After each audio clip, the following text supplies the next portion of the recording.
ಕಳೆದ 3 ವರ್ಷಗಳಿಂದ ಮಂಗಳೂರು ವಿಶ್ವವಿದ್ಯಾನಿಲಯದ ವಿದ್ಯಾರ್ಥಿಗಳು ರಾಷ್ಟ್ರ ಹಾಗೂ ಅಂತಾರಾಷ್ಟ್ರೀಯ ಮಟ್ಟದ ಯುವ ಜನೋತ್ಸವದಲ್ಲಿ ಭಾಗವಹಿಸುತ್ತಿದ್ದಾರೆ। ಈ ಬಾರಿಯೂ ಅಂತರ್ ಕಾಲೇಜು ಮಟ್ಟದ ಸ್ಪರ್ಧೆಯಲ್ಲಿ ಭಾಗವಹಿಸಿ ವಿಜೇತರಾಗಿ ಇದೀಗ ತಮಿಳುನಾಡಿನ ಕಾರೈಕುಡಿ ಅಳಗಪ್ಪ ವಿಶ್ವವಿದ್ಯಾಲಯ ನಡೆಯುವ ದಕ್ಷಿಣ ವಲಯ ಯುವ ಜನೋತ್ಸವದಲ್ಲಿ ಭಾಗವಹಿಸುತ್ತಿದ್ದಾರೆ ಎಂದು ಮಂಗಳೂರು ವಿವಿಯ ಕುಲ ಸಚಿವರಾದ ಪ್ರೊಫೆಸರ್ ಎಎಂ ಖಾನ್ ತಿಳಿಸಿದರು। ಮಂಗಳೂರಿನಲ್ಲಿ ಸುದ್ದಿಗೋಷ್ಠಿಯಲ್ಲಿ ಮಾತನಾಡಿದ ಅವರು ಸಾಹಿತ್ಯ, ಲಲಿತಕಲೆ, ಸಂಗೀತ, ರಂಗಭೂಮಿ ಮತ್ತು ನೃತ್ಯ ಸ್ಪರ್ಧೆಗಳಲ್ಲಿ ಪ್ರಥಮ ಸ್ಥಾನ ಪಡೆದು ಡಿಸೆಂಬರ್ 18 ರಿಂದ 22ರವರೆಗೆ ನಡೆಯುವ ದಕ್ಷಿಣ ವಲಯ ಯುವ ಜನೋತ್ಸವದಲ್ಲಿ ಭಾಗವಹಿಸಲಿದ್ದಾರೆ।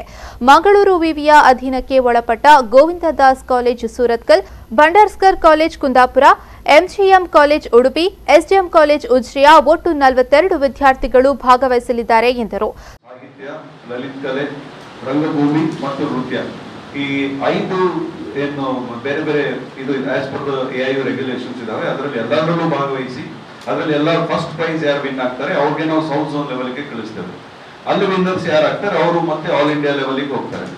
ನಮ್ಮ ಯೂನಿವರ್ಸಿಟಿ 3 ಜಿಲ್ಲೆಗಳಲ್ಲಿ ಬರ್ತದೆ, ಉಡುಪಿ ಜಿಲ್ಲೆ, ಮಂಗಳೂರು, ದಕ್ಷಿಣ ಕನ್ನಡ ಜಿಲ್ಲೆ ಮತ್ತೆ ಕೊಡಗು, 3 ಜಿಲ್ಲೆಗೆ ರಿಪ್ರೆಸೆಂಟೇಷನ್ ಆಗುವ ಹಾಗೆ ಭಂಡಾರ್ಕರ್ ಕಾಲೇಜ್ ಸೂರತ್ಕಲ್ ಮತ್ತೆ Govindas college Surathkal, Bhandarkar college Kundapura, MGM college Udupi ಮತ್ತೆ ಎಸ್ಡಿಎಂ ಕಾಲೇಜ್ ಉಜಿರೆ ಈ 4 ಕಾಲೇಜು 42 ವಿದ್ಯಾರ್ಥಿಗಳು ನಮ್ಮ ಯೂನಿವರ್ಸಿಟಿ ರಿಪ್ರೆಸೆಂಟ್ ಮಾಡಿಕೊಂಡು ಈ ಸರಿ ಸೌತ್ ಝೋನ್ ಇಂಟರ್ ಯೂನಿವರ್ಸಿಟಿ ಟೂರ್ನಮೆಂಟ್ಗೆ ಹೋಗ್ತಾ ಇದ್ದಾರೆ।